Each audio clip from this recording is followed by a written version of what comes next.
If you're considering buying new construction, one question that you need to answer is it possible to negotiate? The answer is yes, but if you want to be successful at it, there's a couple of things you probably need to know. A builder's sales office is set up very similar to a retail store. The sales representative will show you the different models, show you the different options, and of course, talk about pricing. Well, let's talk a little bit about how we've been conditioned when we buy something in a retail environment. There are very few people out there who will attempt to negotiate the price of an item at, let's say, Walmart or H-E-B or any other retail store. We've just been conditioned to seeing the price, paying it, and moving on. Any retailer is going to offer incentives. That could be either a price reduction or a coupon or something of that nature. But above and beyond that price, very few people ever explore the possibility of getting additional discounts. Now, the first mistake that someone can make if they want to negotiate with a builder is they attempt to negotiate before they even have found a house that they like. They might say something like, what's the best price you could do? Or can you go any lower? Or something along those lines. But the fact of it is, if you don't want to buy that house, it really doesn't matter. I've been involved in some type of negotiation pretty much my entire adult work life. Prior to real estate, I sold computers. Not single systems, but entire networks. After that, I sold cars, and that some of those could be upwards of $60,000, $70,000, $80,000. When I made the move into real estate, what really attracted me about it is that I'm really not selling anything. I don't maintain any inventory because any buyer client that I work with has access to any houses listed for sale, including new construction. One of the things I've learned about negotiation is that an individual is much more likely to introduce emotions as opposed to a business. Now, yes, a business is made up of individuals, but that business makes decisions based on profit and loss. A builder, unlike an individual home seller, is a business. Some of the national builders, like D.R. Horton, Lennar, they sell not only in the Texas market, but all over the country.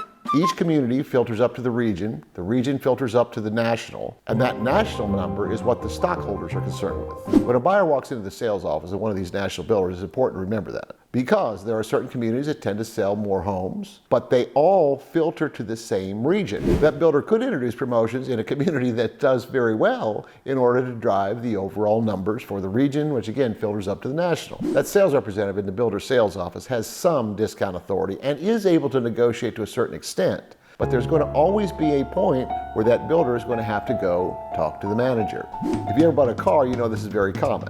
I need to go talk to my manager, because that sales representative has some discount authority, but can't authorize discounts over a certain number. So, if you want to begin the process of negotiating with the builder, the first question I would highly recommend you ask yourself is, what types of skills are you entering this with, and what type of information are you entering the negotiation with? In other words, if you're not accustomed to negotiating, then you probably could benefit from a realtor who can represent you in the transaction. The way it normally goes is that potential home buyer who doesn't have the experience in negotiating might ask for something, let's say for the builder to pay the closing costs. The builder says no, and that potential home buyer simply says, okay. Now, you may have heard the phrase win-win in any type of negotiation. What that simply means is you want to structure any type of deal so that both parties win.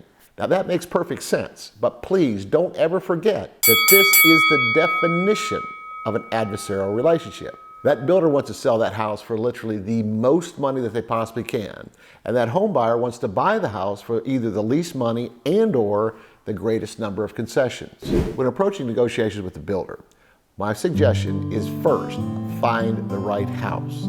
At that point, you would then be in a position to put together some type of a list of the types of things that you would like to see included in the final agreement. When you make this list, don't forget things that aren't necessarily part of the house itself. For instance, appliances. Most builders are going to provide the stove, the dishwasher, the disposal, and the microwave because they're usually all attached to the house. The washer and dryer and the refrigerator are not, and they're not always included. There are other things like the window treatments or the blinds. I'll tell you another one that oftentimes catches people is garage door openers.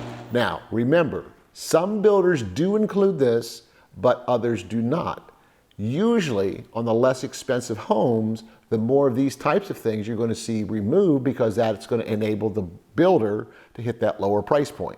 Let's talk a little bit about appliances. Because if you move into that new house and you have to go buy a refrigerator and washer and dryer, you're probably looking at least $3,000.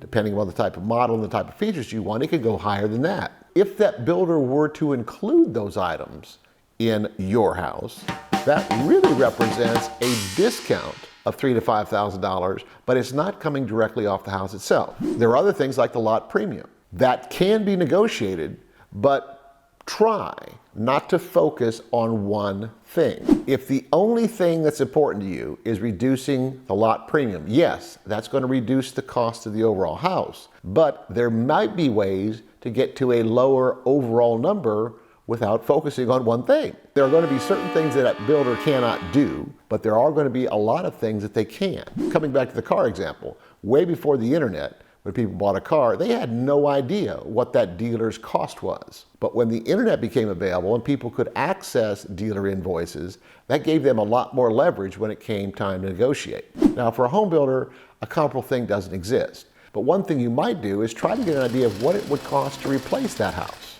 And who would have information like that? Insurance agents.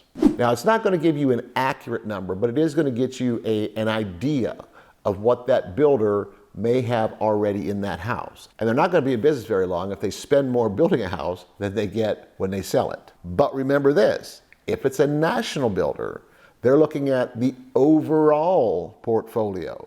And it might be possible to take a loss on one house to hit the overall sales numbers for the region or national. Now, you're certainly not going to know this going in unless you know someone that works for that builder. But you can begin to figure this out as you begin to ask for certain things. So to sum up, first, find the right house. Second, analyze your skills and your knowledge of that specific house and that builder.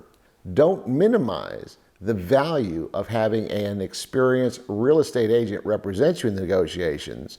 And finally, have an idea of what all you'd like to see. What's your ideal? And once you identify that ideal, scale it back and get to where you're settle at. So basically, anything above that settle at and that ideal is going to be a win. Another thing to remember is that in negotiating the price of a home, yes, it is a person-to-person conversation, but the actual offer is typically much more formal. The way it would work is you'd write up everything that you'd want in an actual contract, and then that contract is sent to the manager, whoever it is that's doing the actual approval, and once it's approved, boom, you move forward. Well, I hope this is helpful. If you'd like to know more about the Austin housing market, you might want to check out this video. And don't forget to subscribe to my channel and ring the bell. That way you'll get a notification every time I post a new video.